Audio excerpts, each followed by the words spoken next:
AI researchers at Anthropic have recently launched this article saying that their models have learned how to cheat. And that's not the scary part. The scary part is that when they tried to stop the model from cheating, it actually detected the intention of the humans and started adding loopholes in the system so that it can continue cheating. To understand this, we need to talk about something called the rewards hacking. And rewards hacking is nothing fancy. It's when an AI finds a way to get the reward you give it without actually doing the thing you want it. To put it simply, it means that it wins the game without playing the game properly. This connects perfectly to this idea of the Goodhart's law. When a measure becomes a target, it stops being a good measure.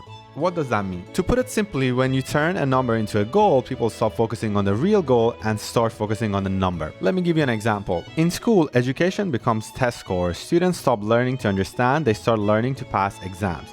Or on social media, for example, where your friends become your followers and people stop building relationships. Instead, they start chasing the number and chase the massive audience. But here's the interesting part. Anthropic trained this model whose job was to detect reward hacking. Basically a model designed to catch other models from cheating. But when the model understood what was happening, it reasoned that if the reward gets detected in the future, it would lose opportunities to reward hacks. So instead of building a perfect detector that can catch reward hacking, it started leaving blind spots in the system so that it can continue hacking in the future. And the scary part was that it wasn't told to do this, it just figured it out by its own. Now let's scale this idea and let's see how humans start doing the exact same thing.